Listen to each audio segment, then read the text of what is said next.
नमस्कार.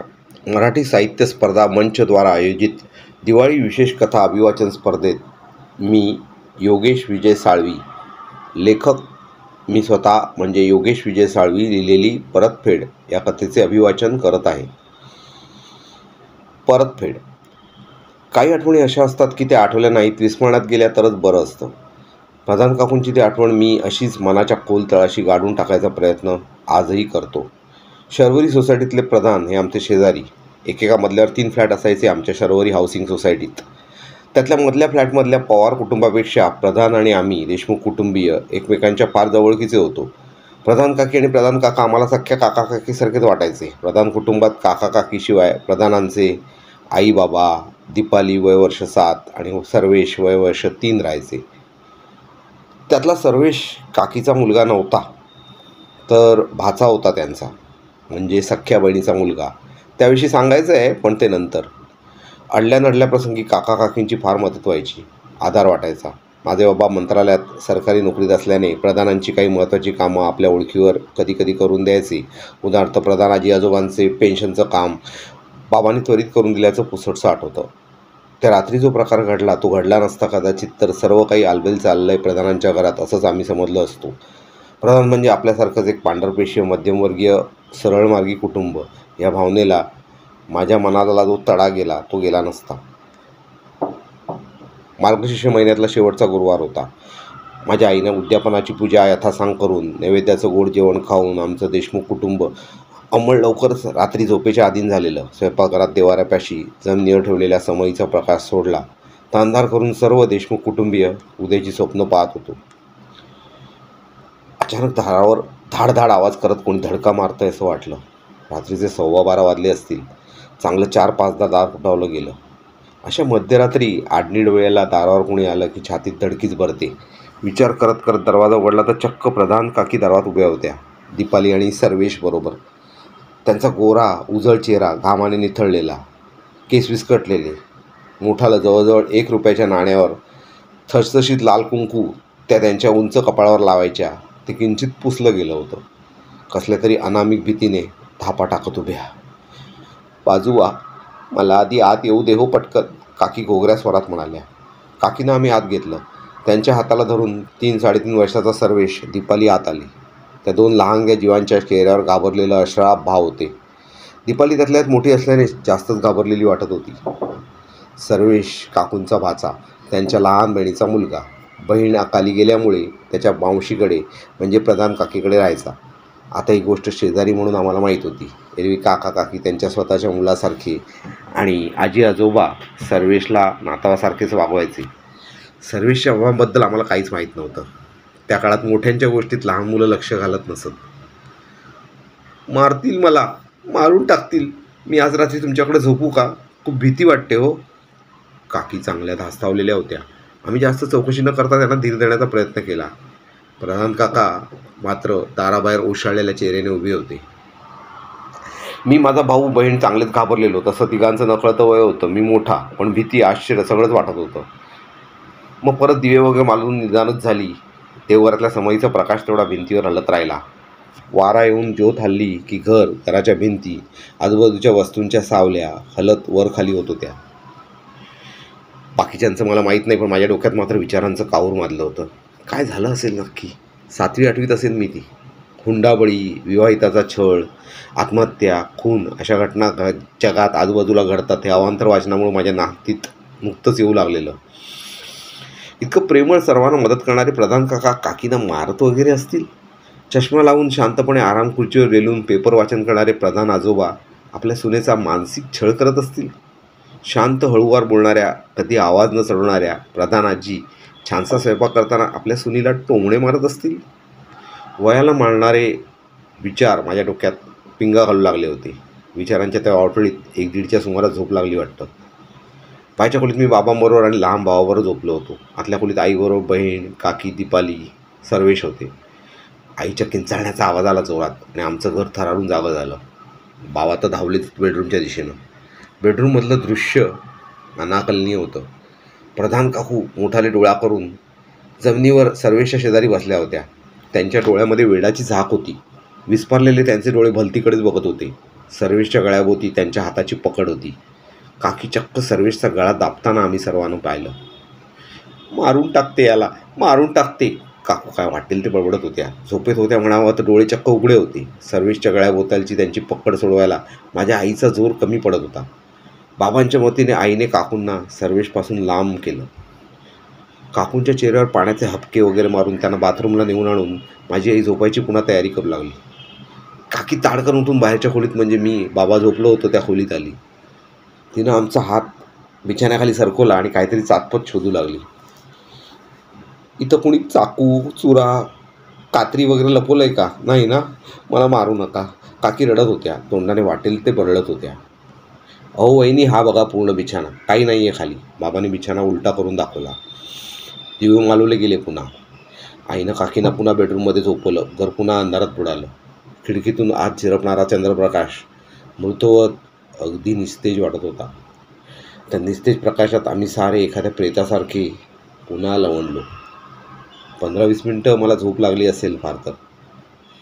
गिळीन, कचकचा खाऊन टाकेन, कोणाला सोडणार नाही. कोणीतरी माझ्या कानात केवळ मलाच ऐकू जाईल असं खुसफुसलं आणि माझी झोप चाळवली. डोळे उघडताच जरा जरा फिरणारा पंखा हात दिसला. मी घाबरत नजर सभोवती फिरवली आणि अंथरुणात उठून बसलो. माझ्या शेजारी, अगदी शेजारीच कोणीतरी बसलंय अशी अस्वस्थ करणारी जाणीव मला झाली. देवघरातील समईचा प्रकाश मंद झाला होता, पण पूर्णपणे विझला नव्हता. तो फिकट उजेड बाहेरच्या खोलीतही भिंतीवर पसरला होता. अंधाराला जरा नजर सरवली आणि शेजारी शांतपणे गोरत पडलेले बाबा मला आधी दिसले. मला कशाने नेमकी जाग आली ते आठवायचा प्रयत्न केला, पण व्यर्थ. एखादं भयंकर स्वप्न पडलं असणार असं मनाला जाणवावीत. पुन्हा लवणणार तोच कोणीतरी अगदी जवळून कानाशी कुजबुजले. नाश करेन, सर्वांचा नाश करेन, कुणाला सोडणार नाही.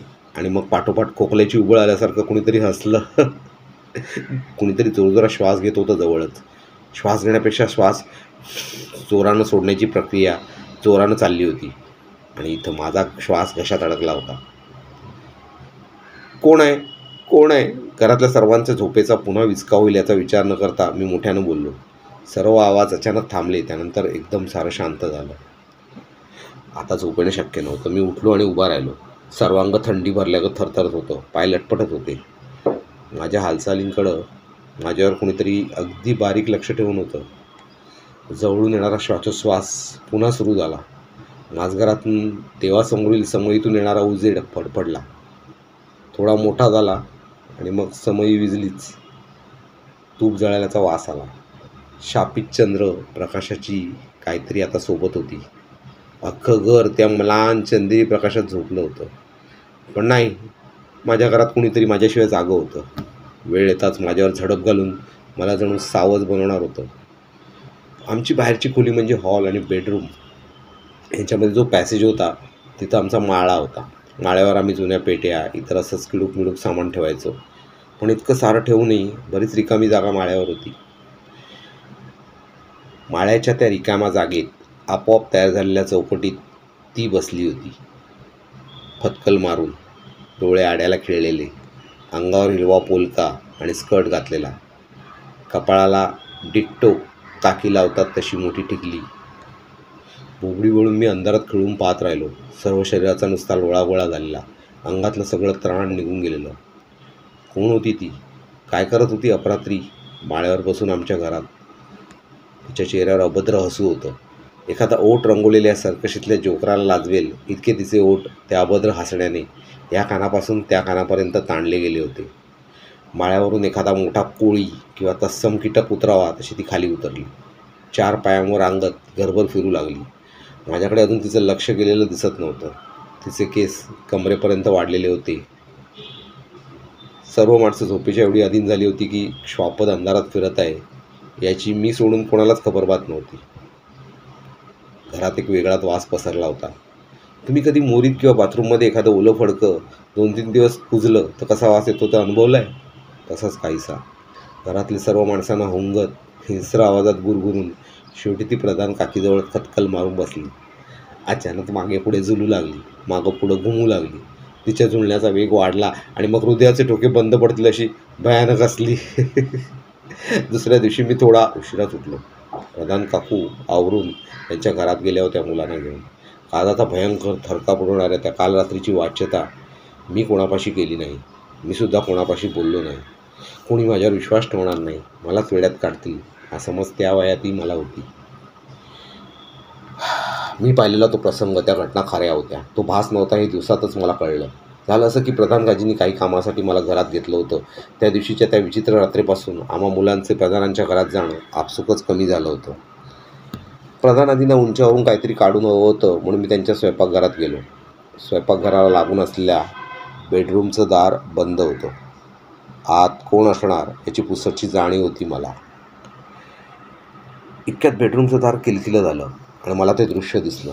असं दृश्य जे प्रधान कुटुंबातल्या कोणत्याही मोठ्या माणसाला मी पाहावं असं निश्चितच वाटत नसणार. बिछाण्यावर काकी हिरवं पुलकं आणि स्कर्ट घालून बसल्या होत्या. एक 6-7 वर्षाची पोर असलेल्या काकींना ते स्कर्ट पुलकं खूप विचित्र वाटत होतं. कपाळावर त्या बाईनं जी टिकली लावली होती तेवढीच मोठी टिकली लावली होती, लाल भडक रंगाची. नेहमीची मोठी वेणी घालतात ती वेणी न घालता 2 छोट्या आखूड वेण्या घातल्या होत्या, एखाद्या 17-18 पोरीसारख्या. त्यांच्या छातीचा उभार पोलक्यामध्ये स्पष्ट दिसत होता. स्कर्टसुद्धा तोकडा असल्यानं त्यांचे गुडघ्याचे गोट्यापासूनचे पाय दिसत होते. खरं सांगू तर काकूंचं आरसपाणी सोडं सौंदर्य हिरव्या पोलक्यात उठून दिसत होतं. तशी जाणीव मला त्या आडनेड्या वयातही झाली. प्रधानाजींनी लगबगीनं पुढवून दार लावून घेतलं. सर्वेशला बाहेर पिताळलं. प्रधान काकी त्या खोलीत बेडरूममध्ये एकट्याच होत्या. बाहेर कोणी बाहेरचं आलं की नेहमी त्या खोलीचं दार बंद करून ठेवण्यात येईल, पण किती झाकून ठेवलं तरी कोंबडं आरवायचं थांबत नाही. तसं प्रधान काकी स्कर्ट पुलकं घालून घरी असतात नोकरी सोडून. हल्ली काही वेडे चाळे करतात ही खबर सोसायटीत पसरलीच होती. एकदा ही बातमी या कानाची त्या कानाला गेली आणि मग आपापल्या परीने लोक सल्ला देऊ लागले. काय तर म्हणे अमावास्येला चौकात नारळ फोडून ठेवायचा, लिंबू कापून हळद गुलाल पिंजर ठेवायची. कोणीतरी म्हात्रे नावाचा माणूस आलेला, काकूंच्या अंगात काय आलेलं ते उतरायला. आम्ही अगदी घरातल्यासारखे म्हणून प्रधानाजींकडून ही गोष्ट आम्हाला कळली. रात्री बेतरात्री सकाळी दुपारी वेळ काळ न पाहता प्रधानांकी अंगात उन्माद येऊन ओरडू लागत. अशा प्रकारे आक्रस्थळपणा करू लागल्या की पूर्ण सोसायटीतील लोकांच्या काळजाचा थरकाप उडे. प्रधान कुटुंबातल्या माणसांना, विशेषतः प्रधान काकांना तर बाहेर पडताना मेल्याहून मेल्यासारखं वाटत असणार. काकींना मग प्रधानांनी शेवटचा उपाय म्हणून कुठल्याशा मानसोपचार केंद्रात हलवलं. अशावेळी त्या उपचार केंद्रांना वेड्याचं इस्पितळ असं नाव होतं. 3-3.5 महिने जवळजवळ काकी तिथं होत्या. मग एके दिवशी काळ्या पिवळ्या टॅक्सीतून त्यांना घरी आणलं. त्यांना बघायला सोसायटीतील प्रत्येक घरातील माणसं आपापल्या गॅलरीतून जमा झाली होती. उपचार घेऊन आल्यानंतर त्या जरा शाण्यासारखं वागू लागल्या. व्यवस्थित साडी वगैरे घालून सोसायटीच्या आसपास जवळच्या परिसरात दिसू लागल्या. मात्र झाल्या प्रकाराने काकूंच्या हातून काहीतरी हरवलं असल्याची, कोणीतरी खऱ्या काकींना आतून काढून घेतल्याची जाणीव त्यांना पाहताना व्हायचीच. उन्हात त्यांच्या चेहऱ्यावरचं ते निर्व्याज हास्य दुर्मिळ म्हणण्यापेक्षा काहीसं झालं होतं. त्यांच्याशी बोलताना सर्वच माणसं घाबरूनच जपून बोलत. वेड्यांच्या इस्पितळातून बरी होऊन आलेली एक वेडी, ही एक न पुसता येण्याजोगी ओळख काकीला मिळाली होती. अर्थात त्यात कोणाचा दोष नव्हता. आधीच थोड्याशा अबोल असणाऱ्या प्रधान काकी आता बऱ्याच घुम्या वाटू लागलेल्या. अरे बाळा, आमच्या सर्वेशला बघितलास का रे कुठे? प्रधान आजी विचारत होत्या. शनिवारची संध्याकाळ 7-7:30 वाजले असतील. यावेळी सर्वेश घरी येऊन हातपाय पुसून शुभम करोती वगैरे म्हणत असे. आजीनं शिकवलं होतं त्याला ते. बाहेर येऊन मी कानोसा घेतला तेव्हा कळलं की सर्वेशसाठी शोधाशोध सुरू होती. 3-4 वर्षाचा आईविना असलेला पोरगा कुठं सापडेनासा झालेला. सोसायटीतील प्रत्येक घरात, आजूबाजूच्या परिसरात शोधून पाहिला तरी त्याचा पत्ता नाही. संकटे यावी एखाद्यावर तर किती बाजूनी यावी. प्रधान कुटुंबियावर संकटाची मालिकाच सुरू झालेली. शेवटी पोलिसात तक्रार केली गेली. प्रधान कुटुंबियांची आणि आजूबाजूच्या सगळ्यांची झाडाझडती सुरू झाली. 2 दिवस झाले असतील. शाळेतून घरी आल्या जिने चढताना बेसूर रडण्याचा आक्रोश ऐकू आला. पाहिलं तर प्रधानांच्या घरी काकींचं प्रेत पांढऱ्या चादरीखाली छिन्न विच्छिन्न अवस्थेत झाकून ठेवलेलं. रेल्वेमधून उडी मारून का रुळावर पडून आत्महत्या केली म्हणे त्यांनी. त्यापेक्षा जास्त मला त्यावेळी कळलं नाही. मी सांगितलं ना आधी तुम्हाला की त्या काळात लहान मुलं मोठ्यांच्या भानगडीत लक्ष घालत नसत. नंतरच्या काळात सर्वेशसुद्धा मिळाला. सर्वेश मिळाला म्हणजे त्याचं प्रेत मिळाला. तो मिळाला ती जागा आमच्या सोसायटीतून दुरून दिसणाऱ्या मोठ्या विहिरीत. कठाडा नव्हता बांधलेला तिला, होती. त्याच्या गळ्यात एक मोठा दौडला दगड बांधला होता. पाण्यात बुडून पाणी चांगलंच पोटात जाऊन टम्म फुगलेल्या अवस्थेत सर्वेश मिळाला. चेहऱ्यावर बऱ्याच पांढऱ्या खपल्या भरल्या होत्या त्याच्या. अगदी बघवत नव्हतं त्याच्याकडे. त्या वस्तीतल्या सर्वेशला बघताना आठवलं की 2 दिवसापूर्वी त्याच्या मावशीबरोबर म्हणजे प्रधान काकींबरोबर कुठंतरी पाहिला होता त्याला मी. कुठे बरं? अरे हो, या विहिरीच्याच बाजूला कुठेतरी. गणपती विसर्जनाच्या वेळेला या विहिरीचा उपयोग व्हायचा. एरवी ती झाडीने वेढलेली विहीर, तिच्या पाण्यात क्रिकेट वगैरे खेळताना चेंडू वगैरे गेला तरच लक्षात यायची. पण सर्वेशला त्याच्या मावशीबरोबर या विहिरीच्या बाजूला मी पाहिलं, प्रधान काकींबरोबर. ते मला थोडं खटकलं का नाही? बरं, एवढं सगळं होऊन मी कुणाला सांगितलं का नाही? सांगायला हवं होतं कुणाला तरी, निदान आई किंवा बाबांना तरी. सर्वेश मिळत नाही म्हटल्यावर तरी मी गप्प बसलो. लहान मुलं मोठ्यांच्या भानगडीत फारशी पडत नसत त्या काळी. या घटनाला बराच काळ उलटून गेला. परवा बारमध्ये प्रधान काका आणि मी निवांत बसलेलो. रविवारची दुपार होती ती. मधल्या काळात खूप वर्ष आधी प्रधान काकांनी दुसरं लग्न केलेलं. त्या लग्नापासून त्यांना एक दुसरी मुलगीसुद्धा मध्यंतरी झालेली. त्यांची पहिल्या लग्नापासून झालेली दीपाली लग्न होऊन सासरी गेलेली. दुसरी मुलगी आता 3-4 वर्षात लग्नाची होईलच. प्रधान काका म्युन्सिपाल्टीमधून निवृत्त झालेले. व्यवस्थित पेन्शन वगैरे सुरू होती. थंडगार बिअरचे घोट घेता घेता कसा कोण जाणे अचानक सर्वेशचा विषय निघाला. खूप वर्षापूर्वीचा. काका म्हणत होते. दीपाली तेव्हा 1-1.5 वर्षाची असेल. आम्ही गावाला गेलेलो. मी म्युन्सिपाल्टीत आणि ही पण सरकारी नोकरीत असल्यामुळे गेलो की 1-1.5 महिना गावाकडेच मुक्काम असायचा. दीपाली लहान असल्यामुळे तिची काळजी घेण्यासाठी बरोबर मदतीला श्यामाला, म्हणजे तुझ्या प्रधान काकींची धाकटी बहीण, घेतली होती. श्यामा फार तर 17-18 वर्षाची असेल तेव्हा. स्कर्ट आणि पोलका तिचा फेवरेट, आवडीचा, किंवा सवय असल्यामुळं नेहमीच तो घालायची. बहिणीची सवय हिला तिच्या अखेरच्या काही दिवसात लागली होती. मला आठवलं, स्कर्ट, पोलका. काही वेळेला तर असंच वाटतं की श्यामाच मोठी झाली आहे आणि घरात वावरते. प्रधान काका काहीतरी आठवल्यासारखं करत म्हणाले. काका पुढं सांगू लागले. त्या दिवशी गावातल्या काहीतरी कारणावरून 2 गटांमध्ये दंगल झाली. वरच्या आळीतील माणसं जाळपोळ करत तलवारी, सुरे, कोयते वगैरे घेऊन खालच्या आळीतील लोकांना, बाया बापड्यांना मारू लागली, भोसकू लागली. त्यातल्या काहींच्या डोळ्यात न मावणारा राग होता, तर काहींच्या डोळ्यात चक्क वासना. घराची नासधूस केल्यानंतर काही मंडळी घरातल्या स्त्रियांवर आपली वासना शमवून घेत होती. आपली हवस पूर्ण करण्याची संधी साधून एखादी तरणी, वयानं लहान, प्रौढा कोणालाही सोडत नसत.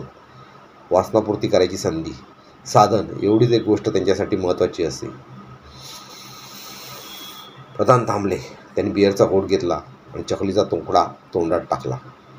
त्या कातरवेळी माझी पत्नी, तुझी काकी, छोट्या दीपालीबरोबर भक्षकांच्या तावडीत सापडली. मी नेमका तालुक्याच्या ठिकाणी कुठेतरी गेलेलो. स्वतःचा जीव तसं अब्रू वाचायला माझ्या बायकोने न्हाणीघराकडे बोट केलं. बाळंतपणानंतर काकी कायच्या काय सुटली होती, बेडव झाली होती. घरात दुसरी तरुण मुलगी आहे, मवाल्यांना चांगलंच ठाऊक होतं. न्हाणीघरात श्यामा आंघोळ करत होती का लपली होती कुणास ठाऊक. हिनं बोट दर्शवताच ते भुकेलेले मवाली श्यामाकडे वळले. तिच्यावर झडप घातली. कोवळ्या काकडीसारखी दिसणारी पोलके आणि स्कर्ट घातलेली श्यामा त्यांनी खाऊन टाकली. लचके तोडले तिचे. इतक्यात मग आमच्या आळीतले लोक पोलीस घेऊन तिथं आले आणि मग दंगा करायला आलेले मवाली तिथून निघून गेले. प्रधान बोलले आणि त्यांनी एक मोठा सुस्कारा टाकला. पण जाण्याआधी त्यातल्या कित्येक जणांनी आपला सारेबाग साधला होता. हो, श्यामावर सामूहिक बलात्कार झाला होता. या बलात्कारातून श्यामा गरोदर राहिली. नको असलेलं, वासनेचं प्रतीक असलेलं ते मूल तिनं पोटात वाढवलं. ते मूल म्हणजेच सर्वेश.